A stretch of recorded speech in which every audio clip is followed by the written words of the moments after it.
करो, मेरी बुद्धि शुद्ध हो, नहीं तो दुर्गति पक्की है, पक्की दुर्गति है। फिर जब काम अपना अधिकार जमा लेता है हृदय में, तो क्रोध का तांडव शुरू हो जाता है, नाक में गुस्सा रहता है, छोटी छोटी बातों में वो अपने पूज्यजनों को भी कटु वचन, कठोर व्यवहार, हिंसा भी कर सकता है। जैसे बड़ा भ्राता पिता के तुल्य होता है, पिता माता ये भगवान के तुल्य होते हैं, पर क्रोधी पुरुष इन पर भी हाथ उठा देगा, इनको भी अपमानित कर देगा, हो सकता है क्रोध ज्यादा बढ़ जाए तो हिंसा भी कर सकता है। ये राक्षसी बुद्धि के लक्षण हैं, जो माताओं बहनों में काम भाव देखना और क्रोध करना। ये क्रोध बहुत बड़ा अनिष्टकारी, कभी किसी का क्रोध से मंगल नहीं हुआ, कभी किसी का मंगल नहीं हुआ। क्रोध को क्षमा के द्वारा नष्ट करना चाहिए, नाम जब से ऐसा धैर्य धारण करना चाहिए, जो आपके प्रति अपमान की क्रिया, प्रतिकूल क्रिया, तिरस्कार क्रिया, अहित क्रिया करे, उसको भी क्षमा कर दो। क्षमी अद्वेष्टा सर्वभूतानां मैत्रा करुण एवच निर्ममो निरहंकारं सम दुःखा सुखः क्षमी। क्षमी क्षमावान बलवान होता है, क्रोधी बलवान नहीं होता, वो कमजोर होता है, क्षमावान बलवान होता है। क्षमा के द्वारा क्रोध का नाश करो। प्रिया प्रीतम के स्मरण से, उनके चरणारविंद के चिंतन से, उनकी लीला गायन से अपने बुद्धि को इतना परिपक्व करो कि अगर गृहस्थ हो तो अपनी पत्नी के सिवा सर्वत्र जननी भाव हो, पूज्य भाव हो। प्रिया जो की सब सखियां हैं या स्वयं जगत अम्बा इन रूपों में विराजमान है, ऐसा पवित्र भाव करो। जैसे हम अपने घर में जवान बहन, जवान बेटी, जवान परिकर के साथ रहते हुए कभी दोष बुद्धि नहीं होती, कभी ये भाव ही नहीं आता ये स्त्री है, मेरी बहन मेरी बेटी, ऐसे ही चराचर जगत का भाव बन जाए तो हमारी बुद्धि शुद्ध हो जाए। असूया, क्रोधासूया, असूया दूसरों के गुणों में दोष देखना, किसी भी व्यक्ति का छिद्रावेषण करना, इसमें क्या दोष है ये देखने का अधिकार केवल गुरु को है या पूज्य जनों को है, वो भी अपने निज शरणागत होते हैं, अन्य के नहीं, और वो भी उसे निर्दोष करने के लिए, निंदा या अपमानित अवहेलना करने के लिए नहीं। दूसरों के गुणों में दोष देखना सबसे बड़ी हानिकारक वृत्तियां हैं। ये जो वर्णन की जा रही है, माता बहनों में काम भाव और क्रोध भाव और दूसरों के गुणों में दोष देखना और मद, किसी भी प्राकृतिक वस्तु को लेकर के जो अहम वृत्ति प्रकट होती है उसे मद कहते हैं। ये मद नष्ट करने वाला होता है। जब मद होता है तो उसे कुछ सुहाई नहीं देता है, क्या करना चाहिए क्या नहीं करना चाहिए ऐसा अहंकारी पुरुष निर्णय नहीं कर सकता, वो तो पवित्र बुद्धि वाला निर्णय करता है। इसलिए अहंकार सर्वथा त्याज्य है, क्योंकि ये समस्त संस्कृति का मूल और दुख ही इससे प्राप्त होता है। जैसे क्रोध से हानि ही होती है, दूसरों के दोष देखने से अपने पुण्य ही नष्ट होते हैं, ऐसे अहंकार करने से नाश ही होता है, पतन ही होता है। और पिशुनता, दूसरे की चुगली करना, ये भगवत मार्ग में बहुत हानिकारक बात है।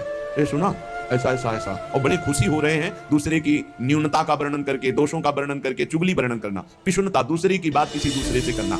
और दम्भ, जो तुम्हारे जीवन में है नहीं उसे दिखावा मत करो, जो हृदय में है, जो वाणी में है, वही आचरण में होना चाहिए। अगर तीनों का मिलान नहीं होता तो उसे दम्भ कहते हैं। वाणी से कुछ और, हृदय में कुछ और, आचरण में कुछ और, उसे दम्भी पुरुष कहते हैं। जिसका वचन एक, मन एक, आचरण एक, उसे संत कहते हैं, उसे भगवत भाव वाला महाभागवत कहते हैं। लोभा अनृताद्यई, लोभ, धन का लोभ, नाना प्रकार के विषयों का लोभ, ये अगर मिटाना है तो नाम जप करना होगा। नाम जपने का जितना लोभ बढ़ाओगे तो ये और सब लोभ हट जाएंगे। लोभ पास जे ही गल न बंधाया, सो नर तुम समान रघुराया। और अनृत ही, झूठ बोलना, झूठ बोलना बहुत सहज होता जा रहा है, इसीलिए भजन में बड़ी हानि, बड़ा निषिद्ध है झूठ बोलना। शास्त्र में बहुत इसे रोका गया है। आज तो झूठे ही लेना, झूठे ही लेना, झूठे ही भोजन, झूठ चवेना, हर बात में झूठ बोल रहे लोग। झूठ को पाप ही नहीं समझ रहे, वाणी को शासन में नहीं ले रहे कि मुझे सत्य बोलना है, बस झूठ पे झूठ, जितना नाटक बोला जा सके, यहां तक कि अपने गुरुजनों से भी झूठ। अब इससे ज्यादा क्या होगा? संसार में एक जगह ऐसी है जहां झूठ, वैसे तो कहीं नहीं बोलना चाहिए, पर किसी भी कारण से गुरुदेव से तो बोलना ही नहीं चाहिए। अगर गुरुदेव से झूठ बोला तो गुरु से कपट, मित्र से चोरी, या हो निर्धन या हो कोढ़ी, इस जन्म में नहीं तो अगले जन्म में तुम्हें कुष्ठ रोग होगा, गलित कुष्ठ होगा। गुरुदेव से अनृत बोलना, कपट करना, छल छुपाव करना, चलो इस जन्म में नहीं तो कल्याण तो नहीं होगा, मोक्ष को तो प्राप्त होगे ही नहीं, अगला जन्म जरूर कुष्ठी बनोगे, या फिर ऐसी दरिद्रता को प्राप्त होगे कि तो जीवन भर महान कष्ट देता रहे। अनृत बोलना, झूठ बोलना, क्यों बोलना? अगर हम गलत हैं तो फिर हमें दंड मिलना चाहिए, हमारा सुधार हो जाएगा, पवित्र हो जाएंगे। गलत नहीं है तो तुम जो सोचा करो, हम सत्य बोलेंगे। व्यापार आदि के लिए भी झूठ बोलने की कोई आवश्यकता नहीं, सब कोई जानता है मुनाफा के लिए व्यापार होता है। आप अपना नियत जो मूल्य है उसमें मुनाफा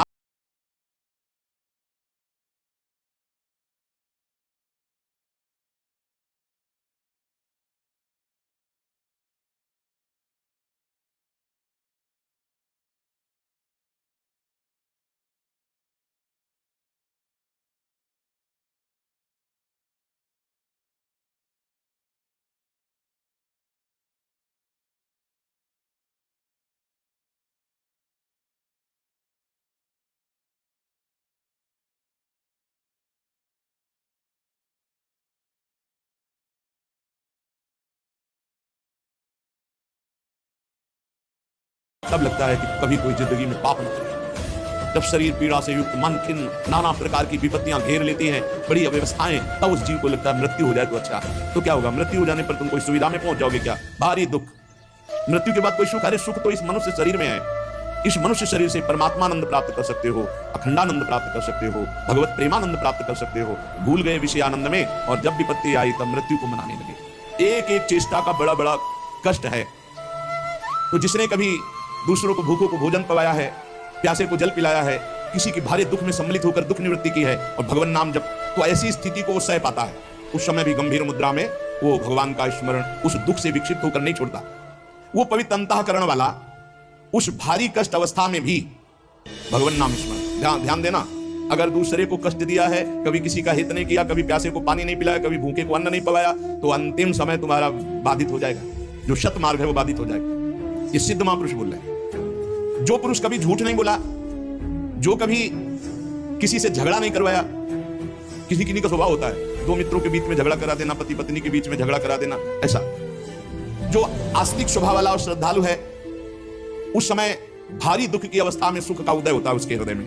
ध्यान दीजिए, कहा है कई बार सत्संग में कि जो भगवत मार्ग का पथिक है उसकी जब मृत्यु होती है तो जन्मत मृत दुसाधु कोई ये नहीं होता। जैसे विशाल हाथी के गले से फूलों की माला टूट जाए, उसे पता भी न चले। तो कहने उस समय उसके हृदय में एक अद्भुत सुख प्रकट होता है और वो सुख पूर्वक शरीर छोड़ता है, सुख पूर्वक मृत्यु को प्राप्त होता है, सुख पूर्वक मरना, आनंद। जैसे स्वप्न में इस शरीर का भान नहीं रहा, नहीं रहता, सैया में पड़ा है, ऐसे स्वप्नवत शरीर छूटा और वो जो देवता की, जिस इष्ट की आराधना की, वो वहीं प्राप्त हो जाता है जाकर।